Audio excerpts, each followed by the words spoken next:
Listen to this podcast now on the Red Apple Podcast Network. Why is the middle class shrinking? Why are people facing an affordability crisis while marginalized individuals called informals grow in numbers? Join me as I travel the world, speaking with people living in invisibility, the leaders working to solve it, and uncovering the hard truths shaping our economy and daily reality. Download all of Red Apple Media's podcasts right now through your favorite podcast platform. This is Let the Record Show. Now, here are your hosts, Judge Richard Weinberg, essayist and commentator Eric Levine, and Suffolk County Republican Committee Chairman Jesse Garcia. Welcome back to Let the Record Show with Chairman Jesse Garcia of the Republican Party.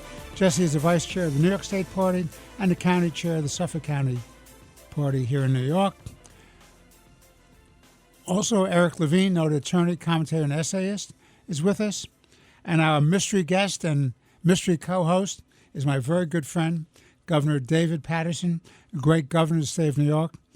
David was minority leader in the New York State Senate, was lieutenant governor of the state of New York, and, of course, governor. Governor, it's a delight to have you here in the studio. It's a delight to be here, and believe me, nothing about me is a mystery.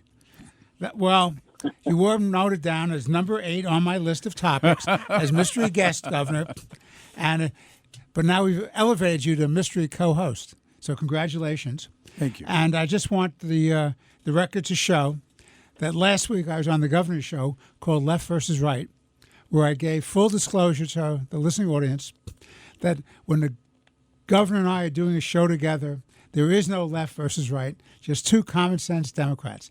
Now, this is where Eric Levine chimes in and tells me I'm no longer a Democrat.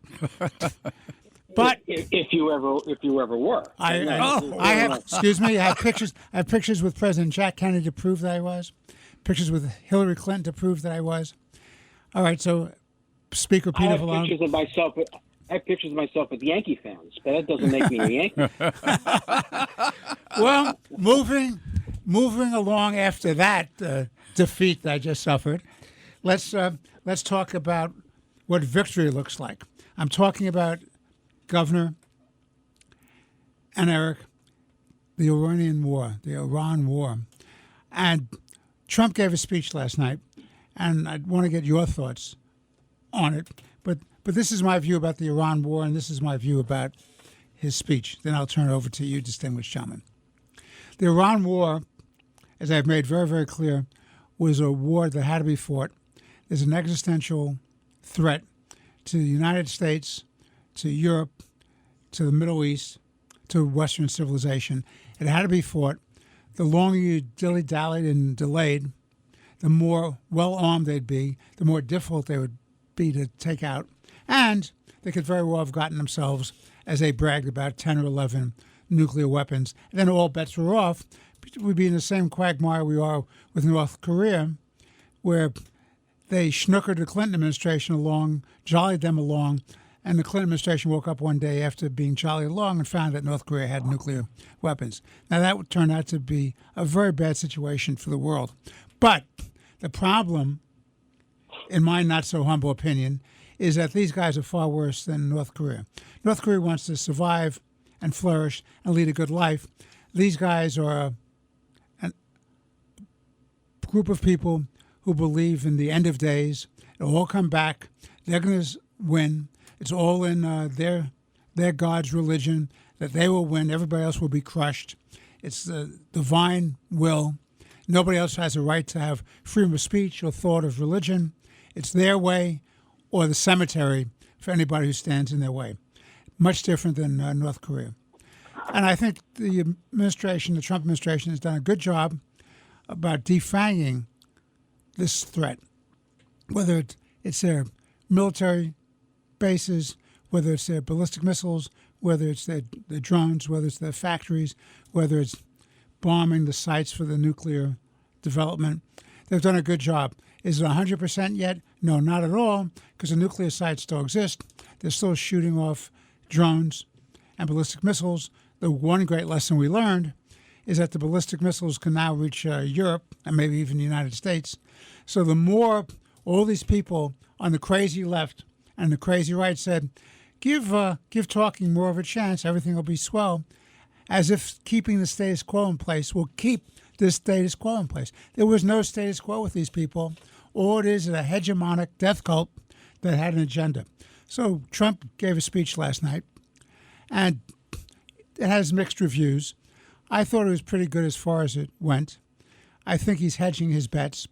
He's saying the war will go on for another 2 or 3 weeks, but then he's not sure how long it'll go on. The fact is, never tell your enemy how long a war is going to go on. Let them worry about how long it's going to go on.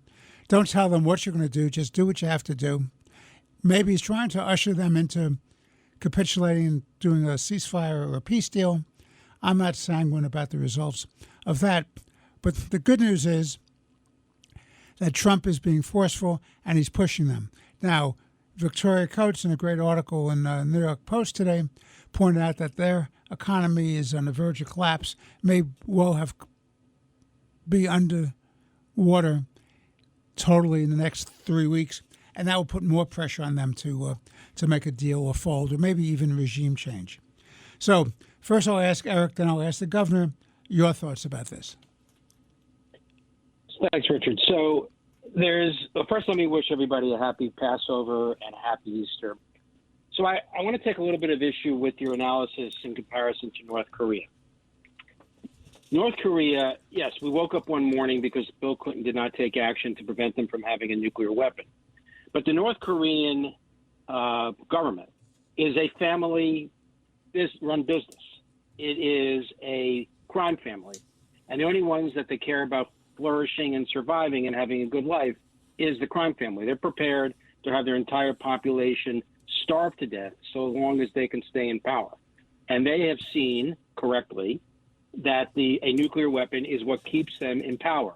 That plus tens of thousands or hundreds of thousands of missiles on the South Korean border that would trigger a war with the United States and 32,000 American troops there.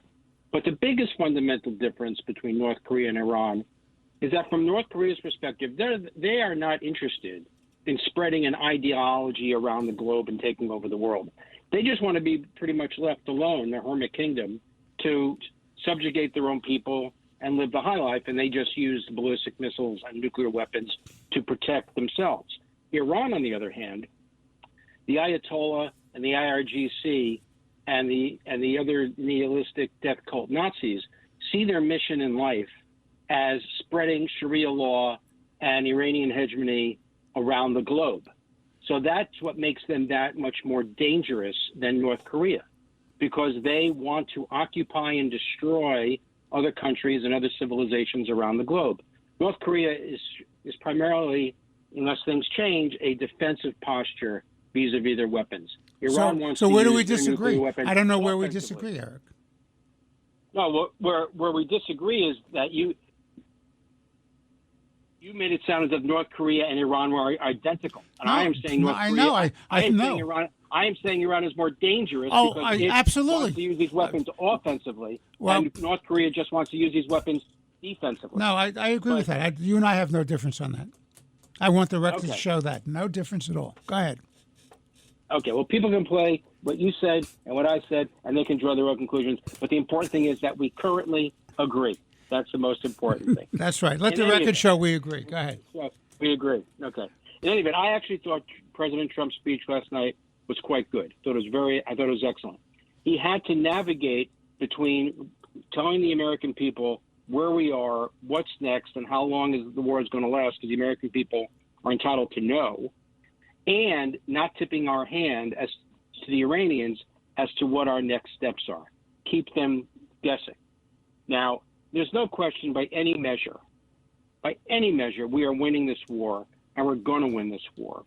I think the analysis that the Iranians are on their back heels and on the verge of economic collapse is absolutely correct. As soon as we take over Kharg Island, which I think we will do, or if we start shutting down further their energy sources, as I think we will do, their economy will be absolutely ground to a halt. They will be incapable of functioning. And even if at the moment we were to leave and the regime had not yet technically fallen, we are witnessing regime change. Because for this regime to survive and for this regime to thrive or for this regime to have any legitimacy, It must have a nuclear weapon. It doesn't. It must have massive number of ballistic missiles. It doesn't. It must have a strong economy to be able to fund its terror network and around the globe and its hegemonic goals in the region. It doesn't. So in essence, this regime, irrespective of, you add on top of that, the deaths of various levels of leadership within Iran, there is regime change. And if technically the Iranian government doesn't fall by the time we leave, it will eventually fall. And we're not going anywhere until the Strait of Hormuz is opened. Now, once it's open, Trump correctly has told the Europeans and the Gulf states, you guys can keep it open. We'll have done the hard work, and you guys will now have to keep it open. But I think that Trump has done a magnificent job, along with the Israelis, shoulder to shoulder, in prosecuting this war, destroying this regime, destroying its military assets, destroying its ability to spread its evil around the globe. And now it is no longer, not even close to North Korea. This regime is on the cusp of defeat and destruction, and President Trump deserves all the credit. All right, Governor Patterson, I want to ask you this question. What does victory look like for the United States? And by the way, what does victory look like for the Iranian mullahs? Well, I want to turn the clock back to the terrible violence that occurred on November 4th of 1979. And when you think about it, they, were finally recognized for being the power and having the strength, not only diplomatically, but just in terms of arms and just their manner of defending themselves.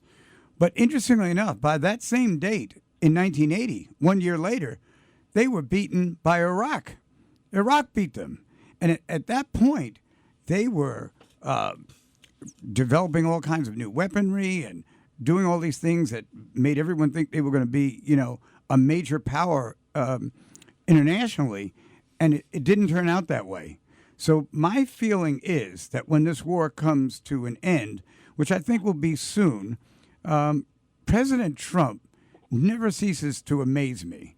I'm either wanting to scream at him or just bow or something, because during that speech, Eric, he talked about things that you would only talk about in the war room. He was very honest about the whole situation, and it to such an extent that even if you have other issues with him, you had to give him credit. He is so unafraid of them that he put the whole strategy right on the table. Then he jokes and says, but we're never going to tell them what we're really going to do. He did tell them what they're really going to do. And that's, really just amazing. So my answer, Richard, is that once the Iranian government falls, they are going to be, in a sense, at the redress of the other countries around it that can make use of their resources. I think there's something about the leadership of their government that even when they were rising, makes big mistakes and pays for it. Yeah, my problem, Eric and Governor, is as follows. Trump said to the people who were rising up, and 40 to 50,000 of them, at least, were exterminated by the Ayatollahs. And they're, based on the latest reports I've seen, they're going out with their death squads again, trying to exterminate opposition. They're afraid of their own people. And Trump said to them, we have your back. Help is on its way. To me, victory cannot be victory if you leave these people in place so they can terrorize and dominate and destroy their own people. That is not victory. Waiting for things to settle down and see which bunch of thugs and punks takes over and runs that enterprise is not victory to me. The problem is, I think that what you have is you're going to have a power struggle between the theocrats and the Revolutionary Guard for who dominates. The more so-called secular types. Listen, the Revolutionary Guard is a criminal enterprise. All it is, they control the economic wealth of the country. They have all their deals. They have their own oil companies working. They're making all kinds of grafting money. By So the then way, Your Governor? Honor, just in response, it's Sunday. If we attack them and take them down by Tuesday, it would be fine with me. And I agree. And I think Eric agrees with that, too. Eric, we have a couple of minutes left. Final comments for this first segment. Sure. Well, a couple of things where let's say we disagree at the margins.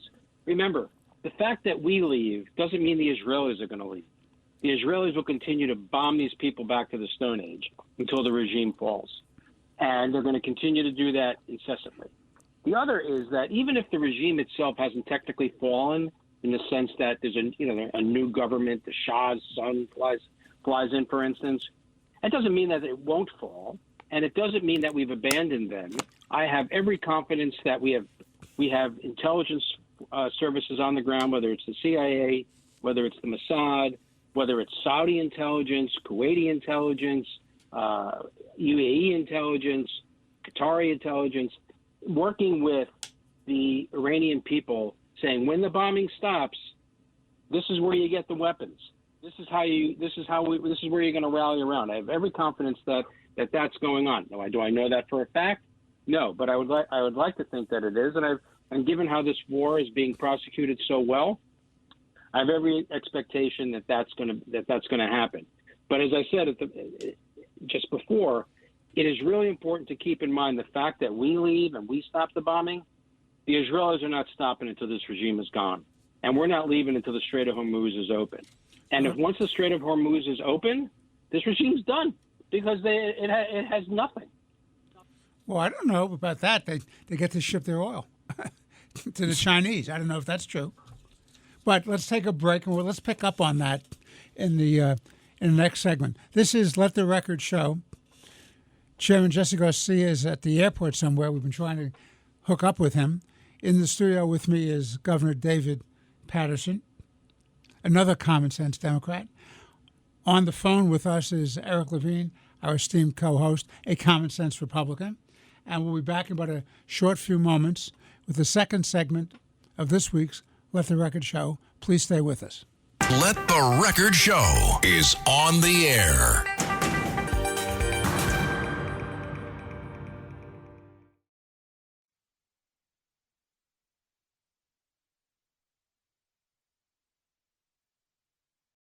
This is Let the Record Show, using common sense. Now, here are your hosts, Judge Richard Weinberg, Essayist and commentator Eric Levine, and Chairman Jesse Garcia.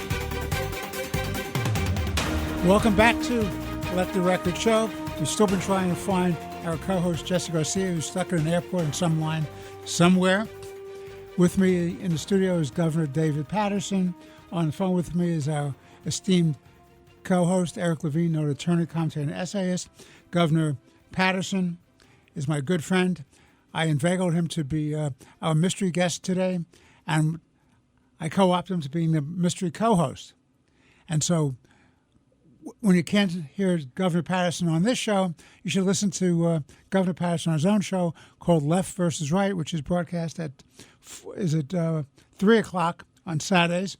I've been on that show as a guest, and I always give a disclaimer that when I'm on and David Patterson's on, it's not left versus right, just two common sense centrists talking together. So, Eric, an interesting point when we broke in the first segment, which I want to follow up with you and then with the governor. Very interesting. Okay, so these seems to me there's several things out there.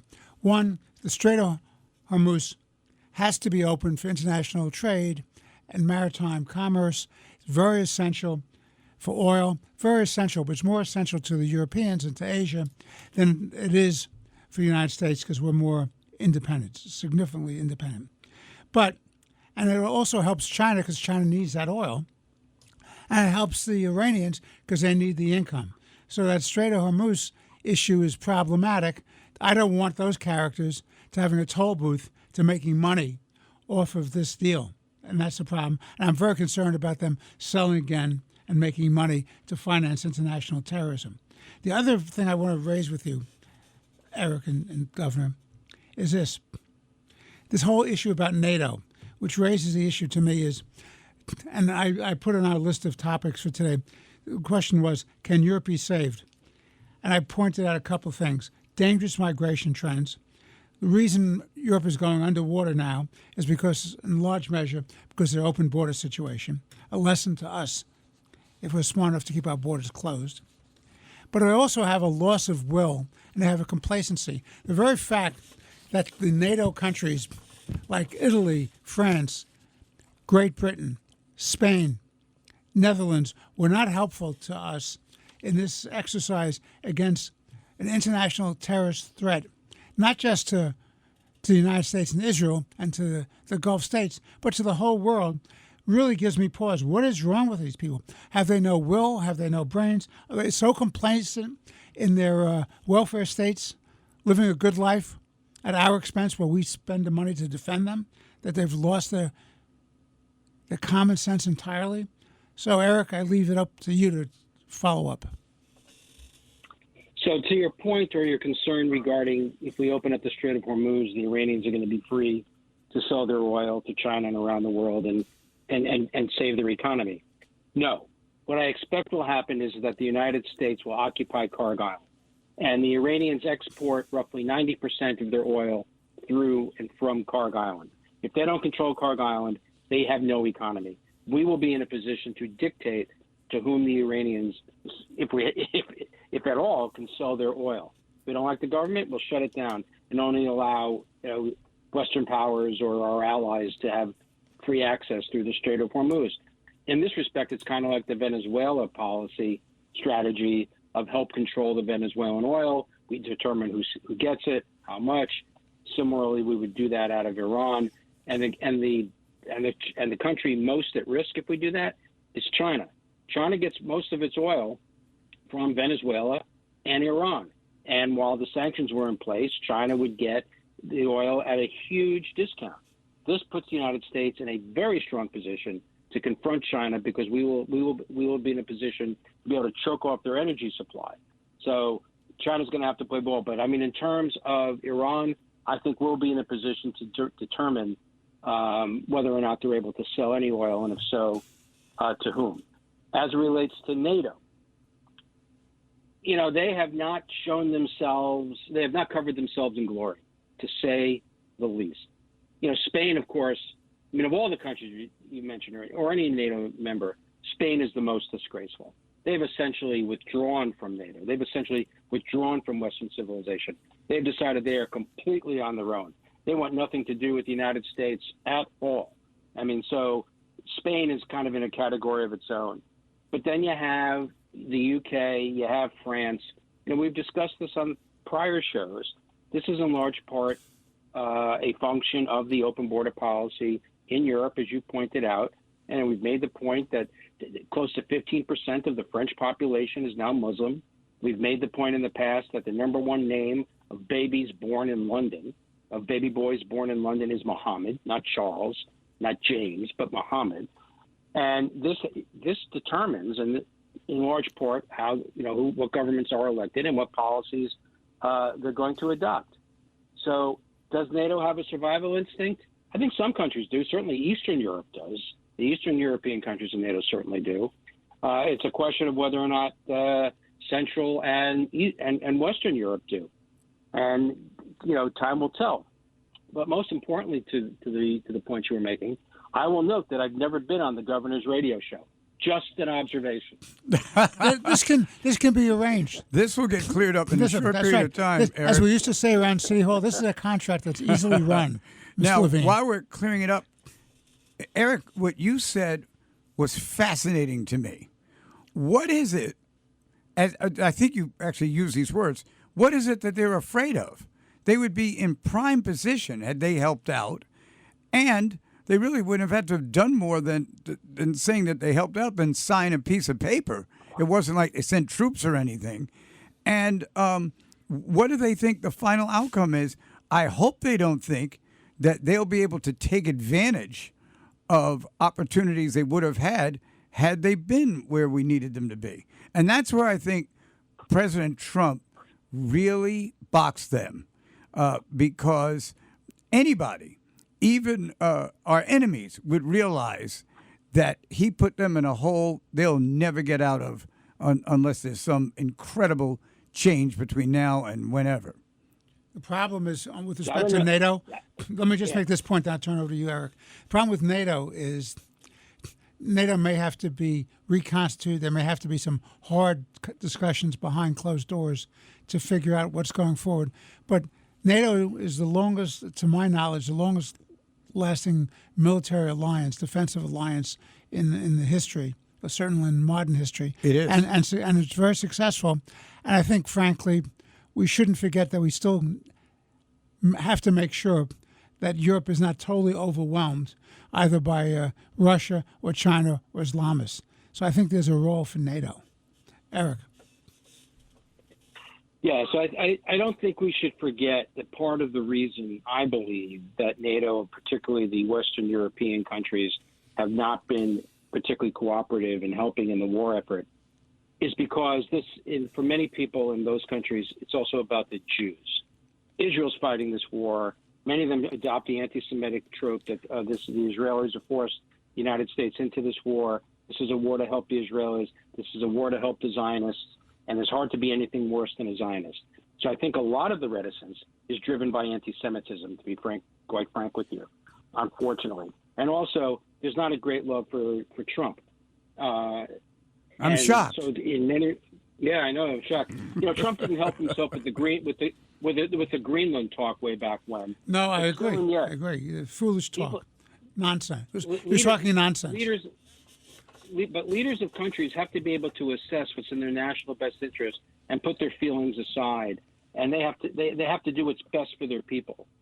And if what they're doing is what they believe is best for their people, you have to wonder what motivates them. And I think the motivators are that they don't want to help the Jews and they don't like Trump.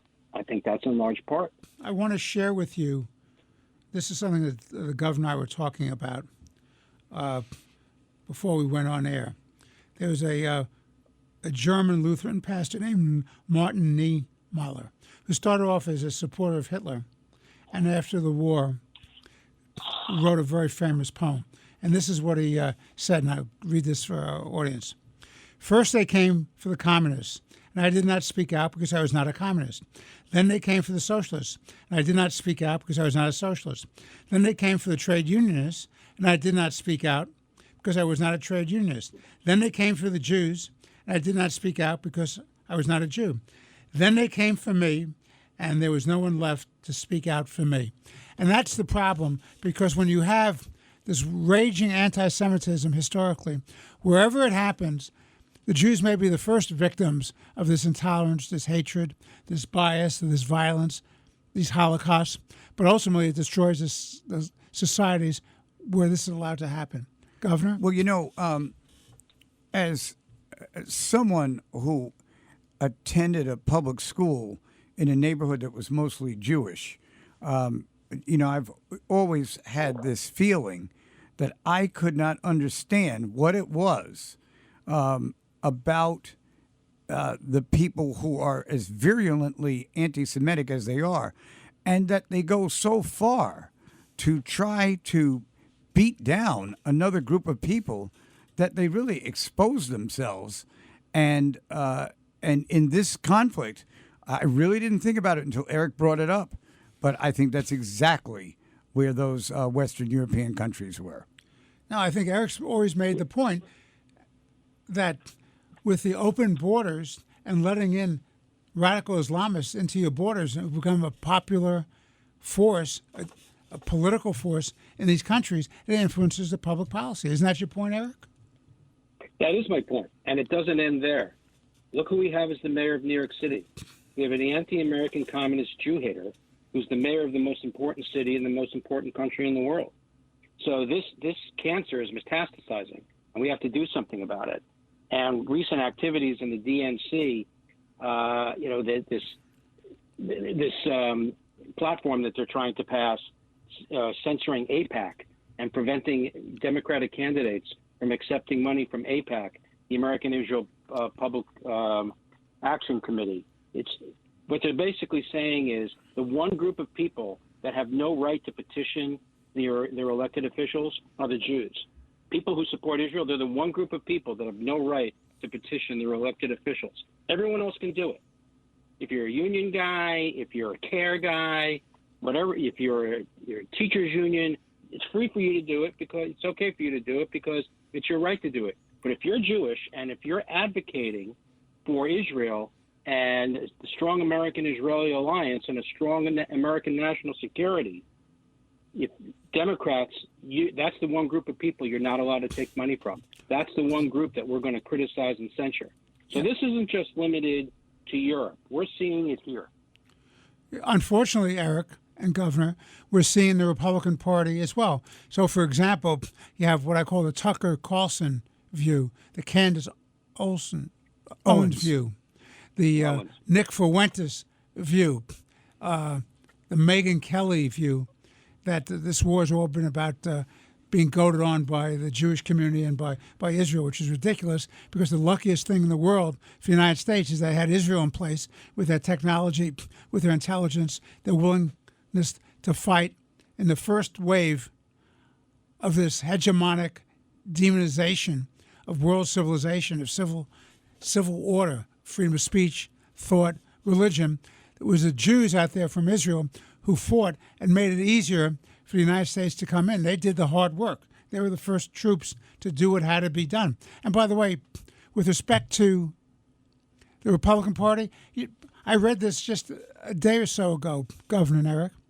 The new executive director of the Young Republicans of America, this young clown, is talking about, once again with the anti-Semitic tropes, about the Jews controlling the media, Capitol Hill, Hollywood, the banks, and he's on record. I'm sorry, Richard. He's now taken what position? Executive Director of Young Republicans of America.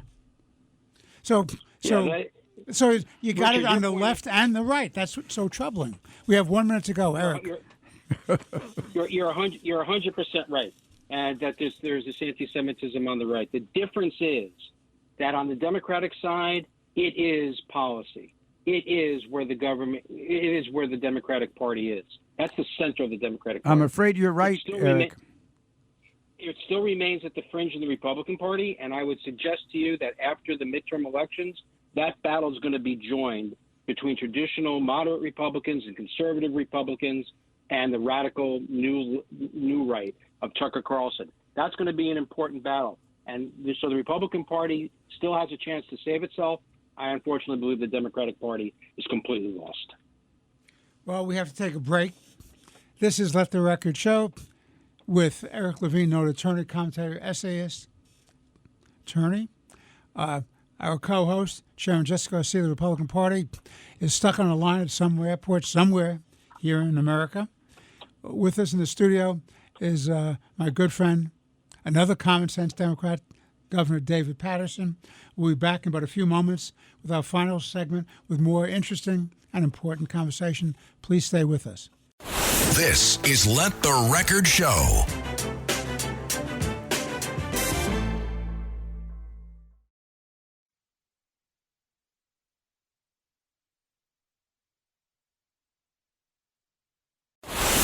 This is Let the Record Show. Now, here are your hosts, Judge Richard Weinberg, Essayist and commentator Eric Levine, and Suffolk County Republican Committee Chairman Jesse Garcia. We're back on the final segment of today's Let the Record Show with Governor David Paterson, noted attorney, commentator, and essayist Eric Levine. Chairman Jesse Garcia is lost in the wilderness in some line in some airport here in America. I'm Judge Richard Weinberg. So, gentlemen, I submit to you that the coming midterm elections, probably one of the most important midterm elections, if not the most important midterm elections we've had in America's history in our 250 years. It's a critical election, in my opinion, that could shape America and the world's future. If it goes the wrong way and the Democrats seize either of the two legislative houses, the House of Representatives or the Senate, it's going to be a quagmire for Trump to carry out his agenda. And let's double back and remember what the 4 years of Biden-Harris looked like. Open borders, lawlessness in the streets, foreign funding of political campaigns, foreign funding of demonstrations, a runaway economy, oil prices that hit the roof. In fact, up until the beginning of the Iran war, Biden's oil prices were much higher. Trump's oil prices were terrific. Biden's were awful for all the 4 years of his regime. The economy was in bad straits. The politics was bad. The anti-Semitism was rising. They were doing identity politics. Wokeism was sickening with pronouns. God forbid you use a wrong pronoun. You were written out of polite society amongst the left. That was the country that Biden and Harris left us. Trump brought us back. He's saving this country. He's protecting us against the greatest existential threat in our lifetime, Islamist terrorism. And we really want to take a chance of stymieing this president when he's doing the right thing for this country to try to protect us against all these evils and dangers. Please give me a break. Eric, your thoughts. Yeah, I think a lot of this is rooted in the social justice agenda, the diversity, equity, inclusion lies. These are inherently unconstitutional, racist, and anti-Semitic. But this is what we've been teaching our children for years now. We've been teaching our children that America is inherently evil, systemically racist, that whites exercise privilege that nobody else has, and therefore they should be they're oppressors, and people of color are the oppressed. We turned Martin Luther King's admonition of judge people by the content of their character and not the color of their skin completely on its head. Now it's the only thing that matters is someone's race and their gender. And then we wonder why when we graduate people who know nothing about history, why they take the positions that they do. So I think this is in large part, I think, at the feet of our educational system. You've got to start early teaching people to judge people by the contents of their character. We must teach history, facts, not feelings. Oh, my truth is this. Oh, spare me your truth. You know, the country was founded on July 4th, 1776. The Civil War started on April 12th, 1860. Japan bombed Pearl Harbor, December 7th, 1941. These are facts. It's not how your feelings are. So part of the reason why we're in this position is because of our educational system and this terrible social justice agenda, which has taken us away from the traditional equal rights versus equity.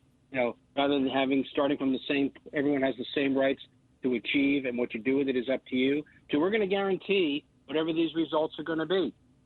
And so I think it's really important that we focus on our educational system and start teaching children that America is a great country. This is why you should love your country, and greatest country in the history of the world.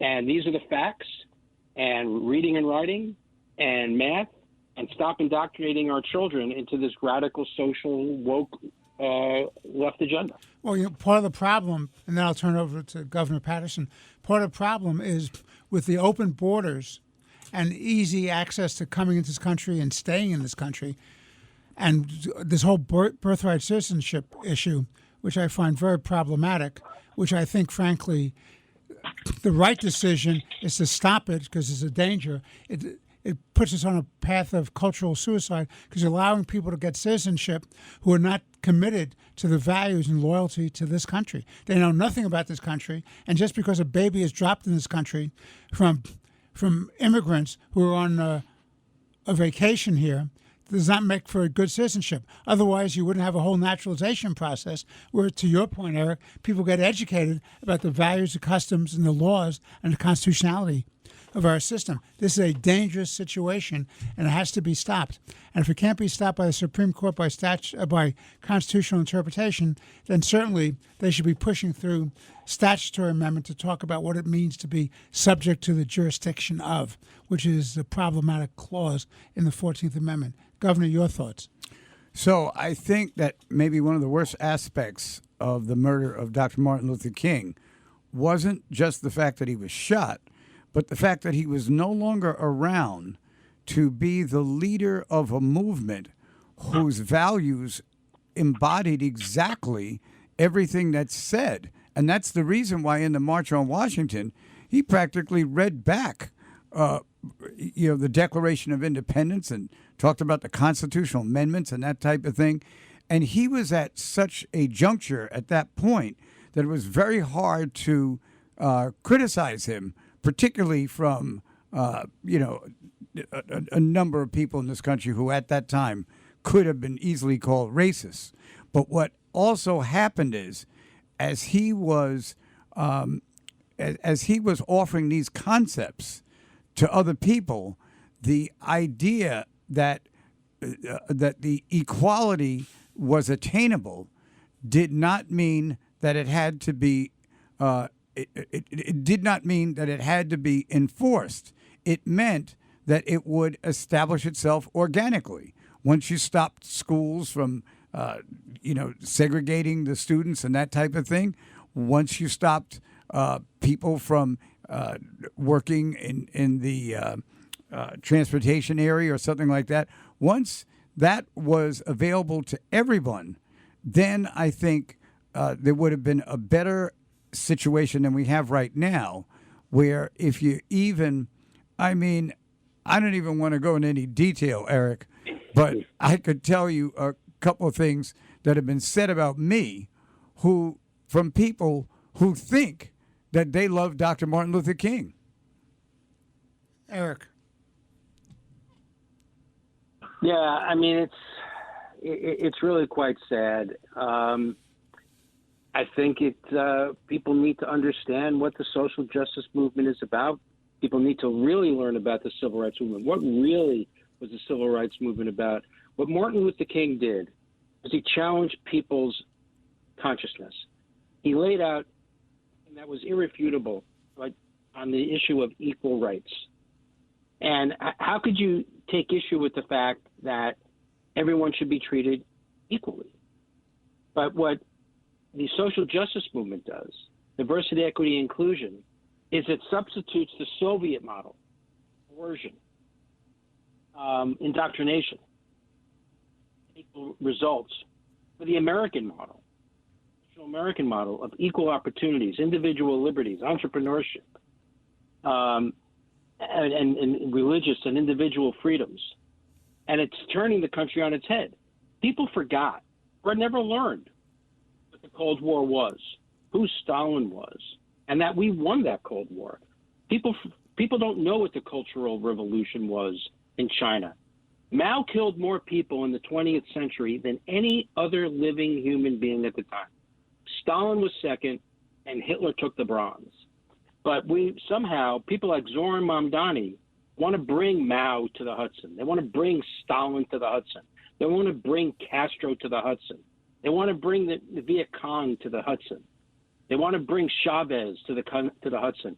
All these socialist communist movements that have failed and failed miserably and resulted in the death or impoverishment of millions, tens of millions, hundreds of millions of people. This is the society that they want to emulate. And Americans go along with it, young people in particular, because they don't know a damn thing about history. And until they do, we're really going to be in the soup. So that's why we really got to turn this around by educating our young people, teaching them to love this country, teaching them why it's great, and teaching everyone with equal opportunity and equal rights. You know, Eric, there was one other situation I just remember from my childhood, because I watched the March on Washington when I was 9 years old. But it was this allegation against King that he was not, really laying out the problem for white people, that he was trying to be an apologist for the things that went on. Nothing could be further from the truth. And he made a speech about that, and he said, I am not going to use racism in reverse, and I don't care who says it. And, I thought that statement, just that last part I cited, was actually more meaningful than his entire address at the March on Washington. I think that's very well said, Governor, which raises this issue. It's capitalism versus socialism, gentlemen. And to Eric's point about what Mamdani is doing here, they're trying to impose, and the people around him, and the governor and I were at the Inner Circle dinner last week, the people around him at his table, and he was just a few feet away from me. I would literally, the mayor and I were virtually back to back. We were like 5 feet away. And I never talked to him, and he never talked to me, and that was just swell with me. But the people around him were a bunch of young kids, no real life experience, all ideologues, all had an agenda, all believe that they have a grasp on reality when they have no real life experience. They believe they have a new thing when it's the same old, tired, failed thing. Socialism and communism fail everywhere because it's contrary to the human nature. It's always imposed by violence. There's always the people at the top who live well and everybody else is enslaved in every sense of the world. It's an Orwellian nightmare. That's what socialism and communism and fascism are. They're systems of governance that control people rather than give people freedom of opportunity, freedom of thought, freedom to have a meaningful life. So, which leads me to this point, gentlemen. I call this the Great Escape. You have all these productive, common sense people who are fleeing the woke left-wing states. They're fleeing New York. They're fleeing California. They're fleeing Illinois. They're going to Texas. They're going to the Carolinas. They're going to Florida. They're fleeing for a reason. And, Governor, I want to ask you this. You had the ability as governor to deal with budgets and public policy. How precarious do you think we are in New York State and other states that subscribe to this crazy left-wing agenda where you can tax the rich, redistribute income, reparations? What do you think this does to a country and to a city and a state? Well, I've been surprised that people who I know, who probably have about the same point of view that I have about most things, how quickly they've folded in the now I would eliminate from that the new Speaker of the City Council, who I think Julie Menon is just terrific. Speaks her mind and doesn't care who's standing there. She embellishes the king concept. But what I would say, there are the Martin Luther King concept, not the No King's Day concept. Let's be clear. Right? No King's Day. But what a lot of no kings, just comrades. Right, exactly. And I think that this type of conduct by people who know better, they're not doing it because they've had a change of heart and they feel. Some of the things that Eric talked about and some of the things that you yourself, Your Honor, talked about, they are responding to pressure that they think is going to destroy their little, fiefdom, and I think it's blowing up in our face. Well, if you take a city or a state and you tell people who are productive, who are successful, who are the job creators, who give to the charities, the cultural institutions, to the hospitals, to the educational institutions, who pay the taxes, who create opportunities for everyone, who are paying the bulk of the taxes anyway. If you tell them, we're going to tax your business to death with high corporate taxes, we're going to tax you to death with high income taxes. If you live here, you can't afford to live here. But if you stay here when you die, your family's going to have the estate stolen from them because this has already been money that's been paid out in taxes. This is money that people have accumulated after paying taxes for a lifetime, and you can't pass it on to your children, your grandchildren. Really? Because redistribution is such a great thing? And by the way, Nancy Pelosi isn't worth a couple of $100 million because her husband's such a great stock picker, having nothing to do with the inside information she may or may not have learned about as a congressperson. The jury's still out on that one. And how about all the others? Elizabeth Warren made herself rich. How about that? Bernie Sanders made himself rich. Barack Obama made himself rich. Give me a break already, would you please, about this. This is a land of opportunity. This is an opportunity for everyone to get rich if they'll work hard, get educated, get a skill set, and devote themselves to a place that gives you the opportunity to grow and to take care of your family. Why you want to drive out productive people and replace them with the free lunch crowd, the freeloaders who contribute nothing and take everything, is beyond me. governor, as an elected official, what are your thoughts about that? Well, I'm just hoping that as the returns come in on these types of issues that have been adopted by a certain group of people who seem to think that's going to help this country, that those who have stood up in the past will stand up again and will start to talk about what we really need to be focusing on, what really should be our ideals, as opposed to this game, basically, that gets played. I mean, I knew people who I was in Albany with who totally towed the line, when I was there, but because there was a total change in the Senate and the Assembly in those votes, they are now literally bordering on a totally left agenda, which is not going to help this state. Eric, final thoughts. Yeah, if you're looking to Chuck, when you talk about leadership, if you're looking to Chuck Schumer and Hakeem Jeffries, keep looking. Both these guys are looking over their shoulders. They're petrified of the radical left. Hakeem Jeffries endorsed Zoran Mamdani. He said he had principal differences with him. He didn't tell us what those principal differences were. But if you say you have principal differences, what you're saying is that the other guy, his views, you may not agree with them, but, they're legitimate views. Zoran Mamdani's view is that Israel has no right to exist as a Jewish state. He thinks globalize the Intifada is okay, which means to kill Jews. Just don't use the term.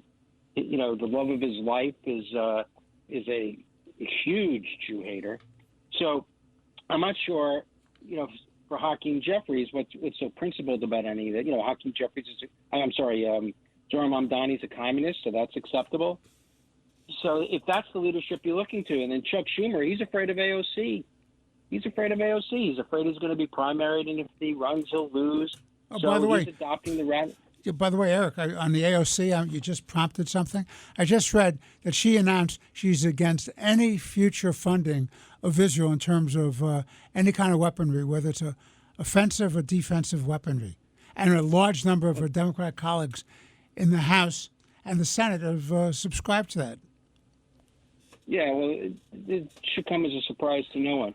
Look, Gavin Newsom is going to be running for president, governor of California.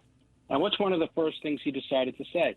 He decided to say that he would embargo weapons to Israel, that he doesn't hate Israel or Jews, he just hates Bibi Netanyahu. He takes issue with Netanyahu. Let's be clear here. Bibi Netanyahu may be a controversial figure in Israel, but on the issue of defending the state of Israel and on the war against Iran and defeating Hamas and security issues, the Israeli people are completely with him. So you can't just say, Newsom doesn't take issue with Bibi because he disagrees with him on the judiciary or whether or not the ultra-Orthodox should be in the military. He says he hates Bibi because that's what the radical left tells him to do, to sell out Israel. And that's consistent with one of the points we made earlier in the show about the Democratic National Committee having this agenda item on their platform of chastising AIPAC and condemning any Democratic candidate that takes money from AIPAC. Look, one of the litmus tests of running for higher office in the Democratic Party is that you must be anti-Semitic. You must hate Israel. And that is an unfortunate turn of events. Indeed. But to Richard, to your point earlier, there is that anti-Semitism on the right.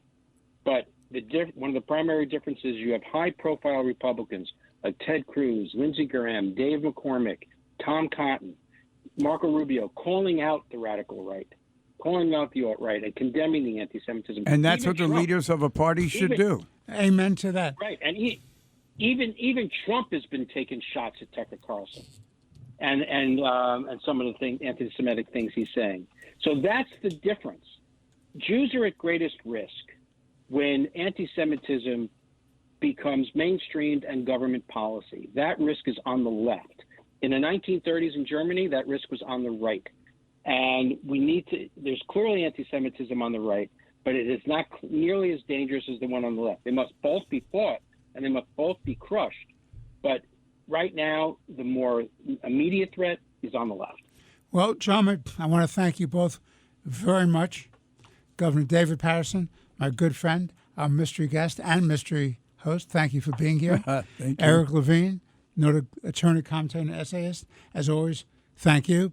Jesse Garcia, wherever you may be, in whatever line or whatever airport in this country, I hope you have made your flight and you're traveling safely for the holidays.